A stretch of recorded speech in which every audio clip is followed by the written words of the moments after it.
Assalamu alaikum everyone. I hope you are all doing well and staying safe during these times. Now today we are going to be conducting the second part of our workshop series, which is going to be on negotiation skills and how to develop the one sheet for negotiations. So this workshop is going to be about when you're going to prepare for negotiations, what are the steps that you need to take to develop your negotiation one sheet. Now this is going to be a sheet that you're going to take into your negotiation, and you can consult it and look at all the steps and the questions that you can use during your negotiations. So let's get started. So today we are going to be looking at the capacity building workshop soft skill series, negotiation skills. In this negotiation skills series, we have already covered part 1 of this workshop, which is about the steps that you need to take to develop negotiation skills in yourself. Now today we are going to be conducting part 2 of this workshop, which is going to be about preparations for the negotiations, and I am going to tell you how you can develop the negotiation one sheet for your negotiations. I am Sahar Aurangzeb. I am a lecturer at IER UET Lahore, and today I will be conducting this workshop for your benefit. Before we begin, we are going to look at the contents of the presentation today. So today I am going to tell you how to develop your negotiation one sheet as part of the preparations that you are going to do for your negotiations. The first thing that I am going to tell you is going to be about how do you set your goal for your negotiations. That is going to be your step 1. Then for step 2 of this preparation, I am going to teach you how you are going to summarize all the events leading up to the negotiation. Step 3 is going to be about labeling an acquisition audit and how you can use that in your preparation for your negotiations. Step 4, I'm going to tell you about calibrated questions that you can list down in your negotiation one sheet before you enter your negotiation room. Step 5 is going to tell you a little bit about non-cash offers that you can consider while you are preparing for your negotiations as alternatives to your main objectives.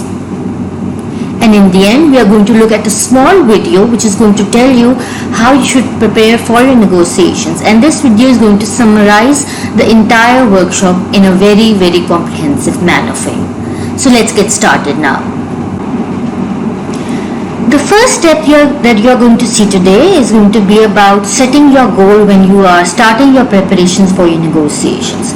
Basically, what you need to do is before you begin with your presentation or your preparation for your negotiation, you need to be very, very clear about the best case scenario that your negotiations can have as a result, or the worst case scenario that your negotiation can have as a result.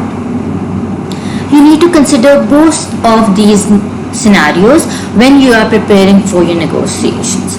This is going to help you be very clear about your actual objective or goal and how hard you're going to try for your negotiations to succeed.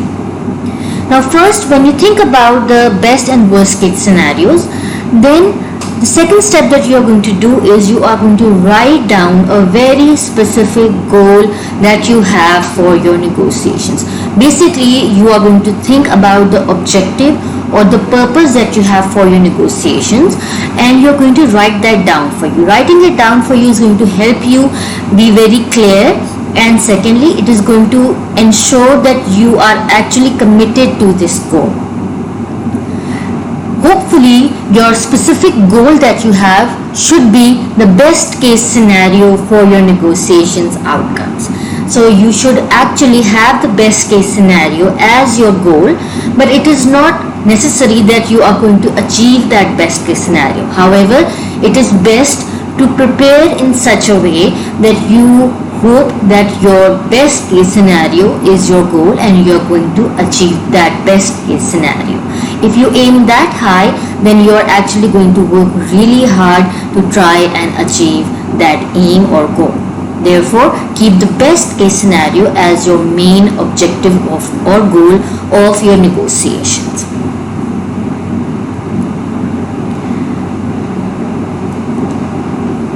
When you are going to decide on your goal, you need to make sure that your goal is defined very clearly.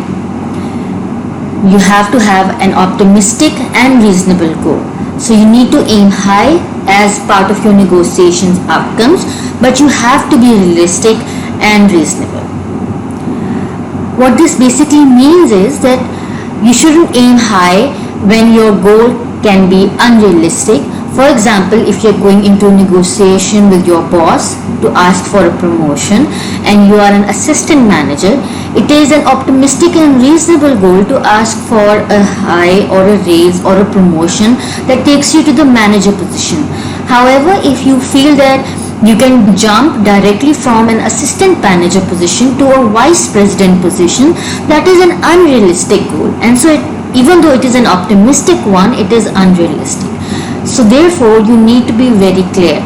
You can aim high, but your aim has to be reasonable. Second step is going to be, you are going to write down your goal so that you feel committed towards it. Once you have written it down, then you are going to discuss it with a colleague of yours, a colleague or a friend.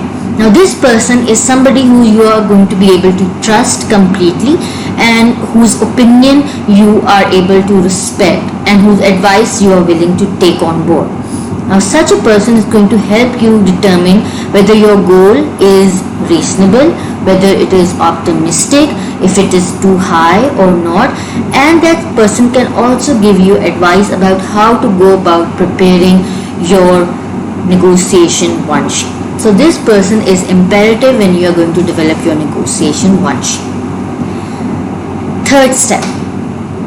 Once you write down your goal and you have finalized it, you have talked to your colleagues and friends and you feel comfortable about that goal. Now this is a goal that you have written down. If you felt after your colleagues' comments or your friends' comments that you need to change your objectives or goals, then you have to change it and then you write it down again on a piece of paper. Once you have written it down and this is your final objective or goal of your negotiations, now you are going to carry that sheet of paper which has your goal written on it and you're going to take that sheet into your negotiations. This is a sort of commitment that you are making to yourself that this is the goal that I want to achieve. I'm committed to it. I am going to work hard towards achieving this goal, and you are going to take that commitment along with you into your negotiation room. Step 2 of your negotiation one sheet preparations is going to be summarization.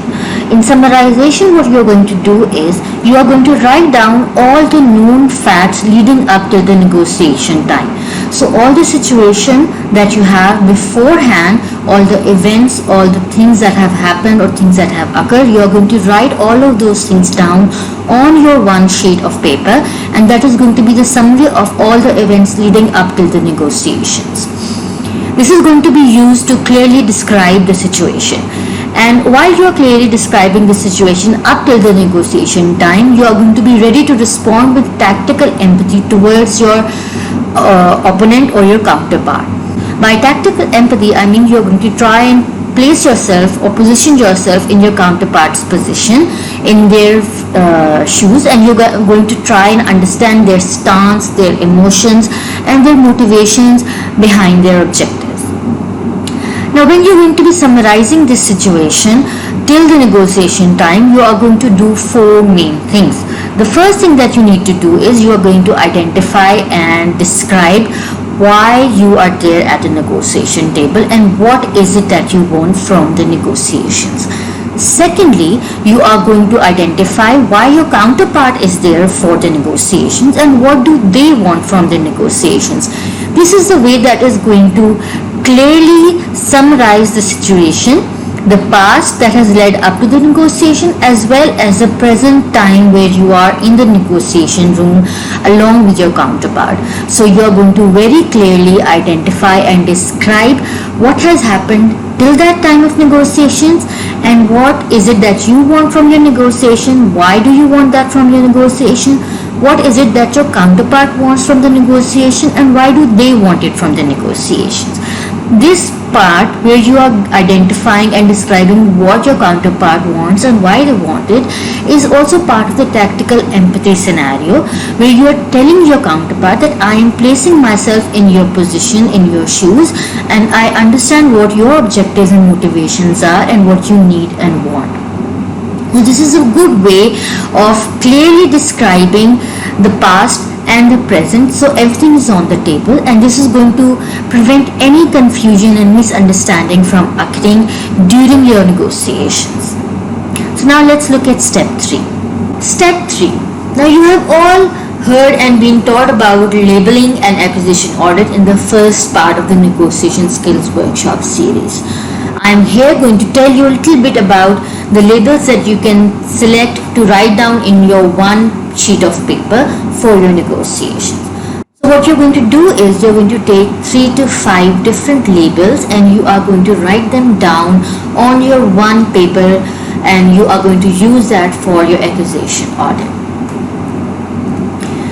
What this is going to do for you is it is going to help you extract information. It is also going to diffuse an accusation by using negative labeling, and you can also use fill in the blank labels. These I'm going to show you in the next slides, and you can use these statements and labeling as part of your accusation audit.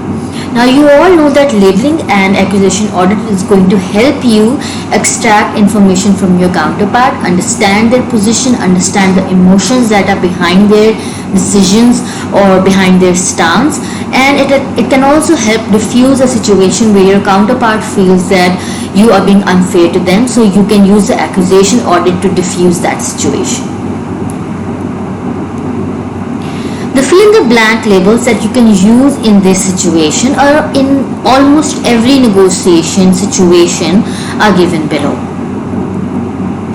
You can write all of these statements or these fill in the blank labels in your one sheet of paper, which is your negotiation one sheet, and this can be the step 3 of your negotiation one sheet. So in step 1 you have identified what your goal is, you have written that down. Step 2 was summarizing, where you have written down all the facts of the negotiation, and step 3 is where you are going to write down the labels that you are going to be using. So you can use these fill in the blanks as part of your labels.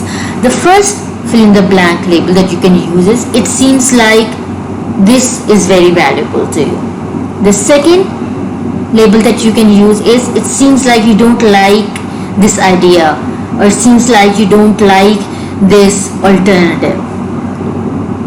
The third label that you can use is it seems like you are reluctant to follow up on this project. It seems like you are reluctant to agree to this deadline. So you can use this as a negative label. And the fourth fill in the blank label that you can use is it seems like this would make it easier to receive a yes from you. It seems like relaxing the deadline would make it easier for you. It seems like increasing the cost of the project will make it easier for you to achieve the deadline. So you can use these labels. These labels are by no means limited or defined completely or finite. You can use any labels that you want. What I'm trying to tell you here is that you can use fill in the blank labels, and you can use these labels almost for every situation that you are in as part of a negotiation, and you can modify it to your situation by changing the blanks that you are using. In part 1 of this series, we told you what calibrated questions are and what their purpose is.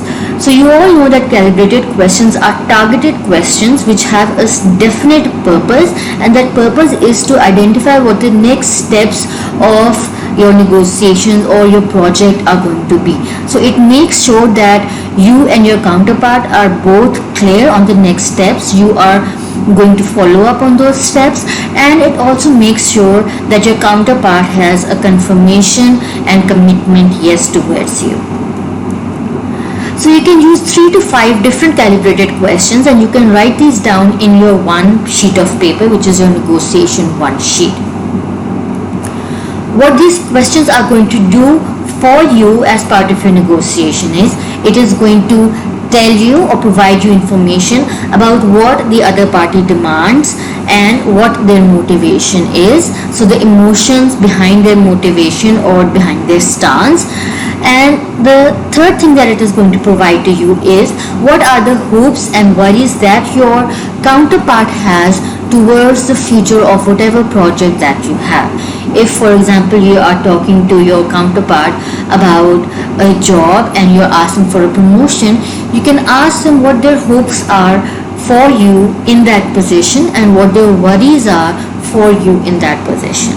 This is going to help you understand their purpose, their objectives, or their demands from you when you are going to be in that position.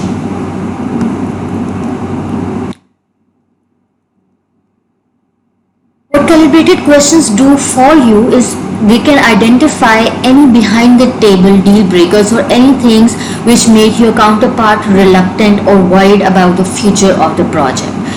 Behind the table deal breakers basically means there are a few things that your counterpart is going to be uncomfortable about, or there are some things that are going to worry your counterpart that he is not bringing to the table, that you do not know about.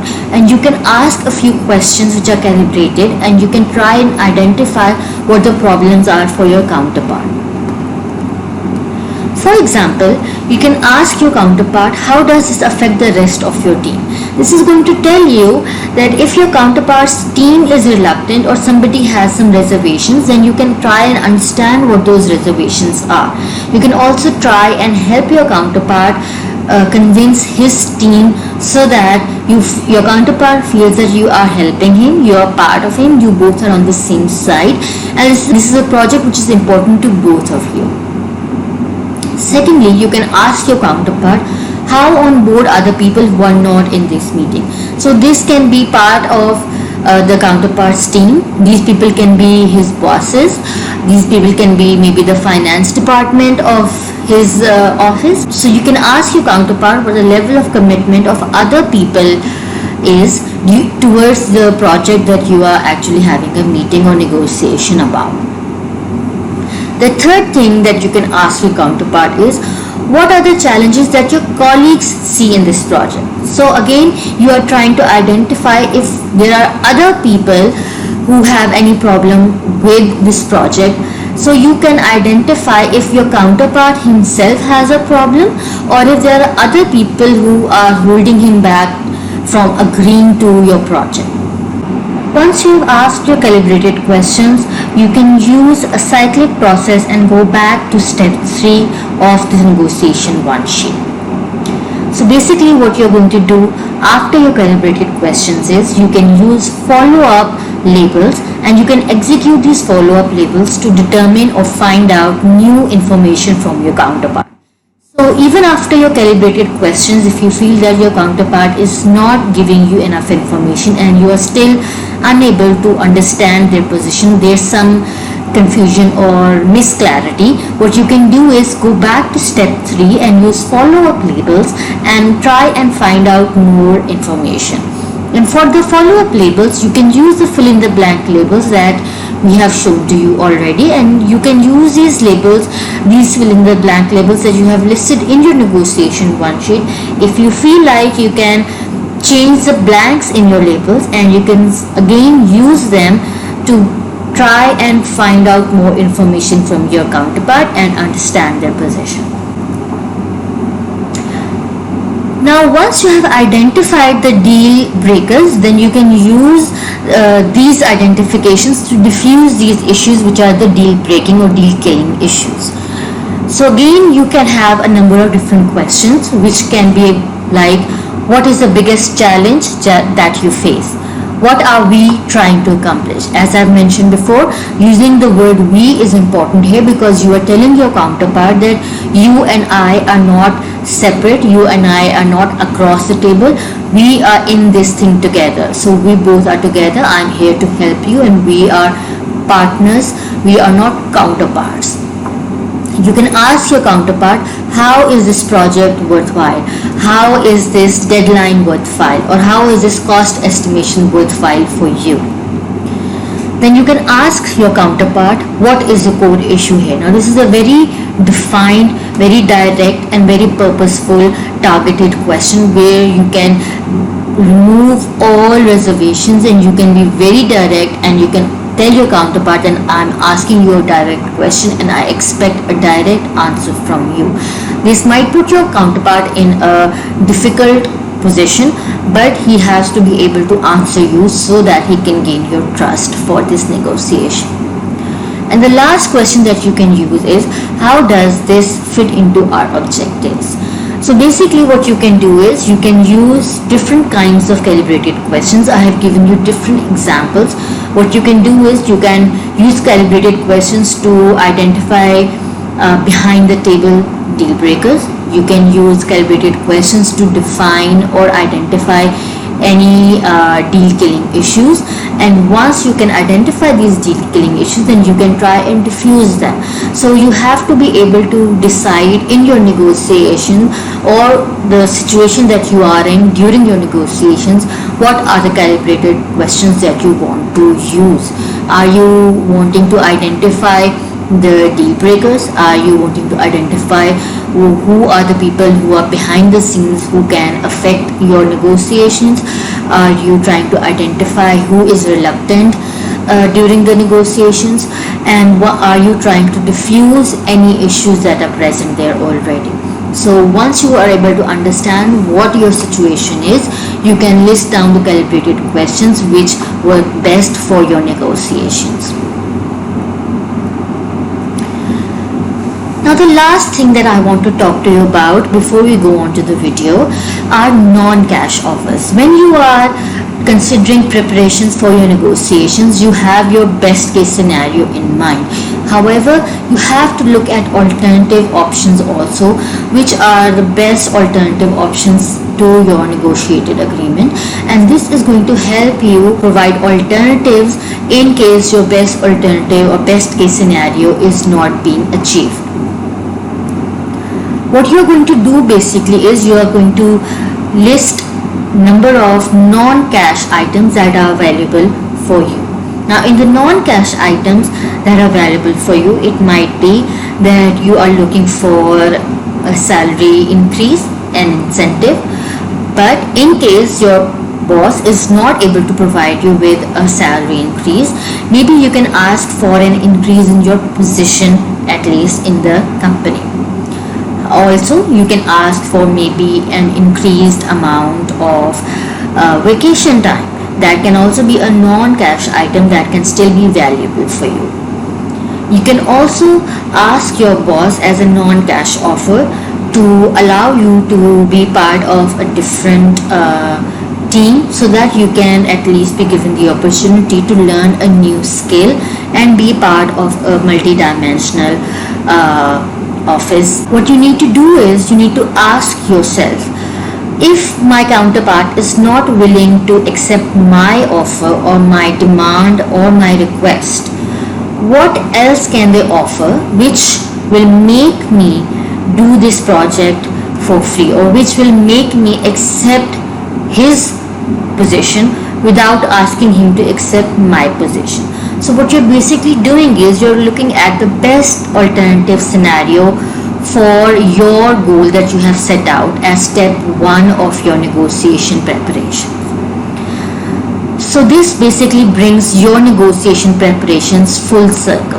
You started with step 1, which was your goal, and in step 5 you are basically identifying, in case your step 1 goal is not being accepted by your counterpart despite all of your best intentions and efforts, what else non-monetary thing can there be on the table as part of the negotiations that can make it a fruitful negotiation for you and your counterpart? So now I'm going to show you a very small video which is going to comprehensively summarize this entire part 2 of the negotiation workshop skills series, and this video is going to tell you what are the steps that you need to take when you are preparing for your negotiations. This is also going to tell you how long you need to take before you start your preparation so that you are effectively prepared for your negotiations. So let's see the video. The one question I get asked a lot is, how do you prepare for a negotiation? And I think one of the things, of course, is that you need to set aside an ample amount of time to actually negotiate. So if you leave it for the last minute, if you're preparing in the car on the way to a negotiation, that's probably not enough time.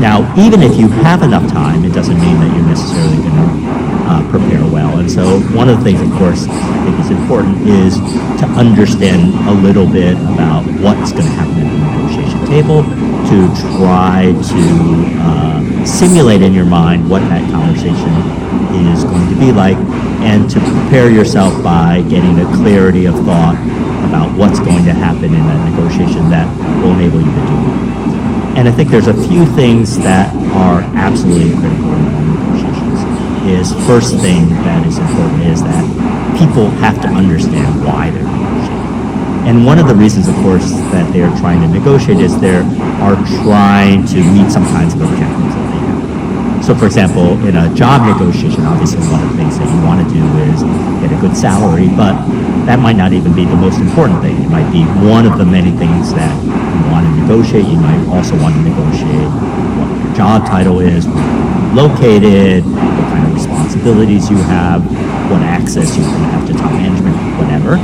And so all those things in principle and lots more could be important in a negotiation. And one of the things that everybody has to do in order to understand how to be effective in negotiating is understand what are the things that they're trying to achieve in a negotiation, and then probably even more than that, try to understand the relative priorities of one thing or the other. So it's unlikely that in a negotiation you're going to get everything that you want, and to the extent that there's inevitably going to be trade-offs between getting one thing or getting another thing, you have to understand how much of one thing you're willing to give up in order to get something else.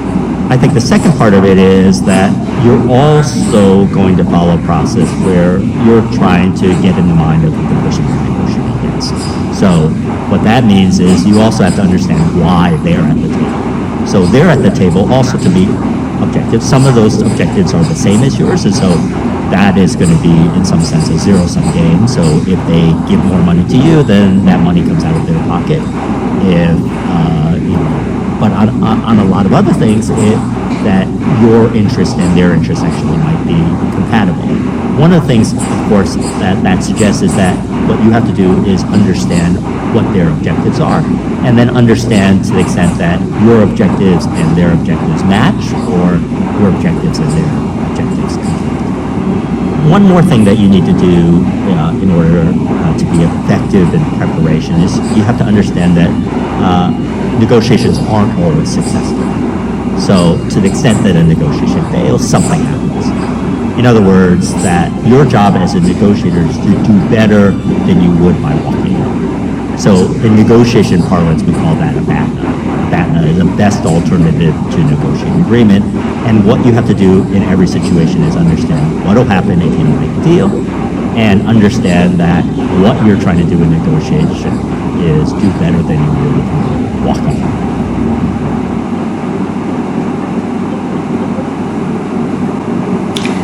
Thank you so much for a great workshop. I hope you all enjoyed this workshop and you can all learn from it. Dear students, I hope you really enjoyed this workshop. I hope you learned how to develop your preparations for your negotiations that you're going to be conducting in the future. Obviously, you can use this negotiation one sheet for your professional lives, but if you feel like it, you can also use these workshops or these preparations for your personal life as well. So if you want to negotiate with somebody in your personal life, you can write down your objectives, their objectives. You can write down the facts that have led up to the negotiation, and then you can talk over these things, which makes your negotiations or your budgeting or bargaining much more easier and much more clear for both of the parties that are involved. Now, I hope you have understood how you are going to prepare for your negotiation. You are going to take one sheet, and on that one sheet of paper, you are going to write down all the 5 steps that have been shown to you here today. So step 1 is going to be you are going to write down your goal. Step 2 is going to be that you are going to summarize all the facts leading up to the negotiation. Step 3 is where you are going to use labeling or accusation audits. Step 4 is where you are going to be using calibrated questions, and in step 5 you can use non-cash offers as alternatives or best alternatives to a negotiated agreement, which is known as a BATNA. Now I hope you're going to be using all of this information and using the information that have been given to you in part 1 of the Negotiation Skills Workshop series, and be much more successful in your lives. As always, I look forward to receiving your feedback so that I can improve this workshop, and I'll be sending you a Google form. I will be receiving your feedback and try and improve this workshop for the future. Thank you so much. Have a great day. Allah Hafiz.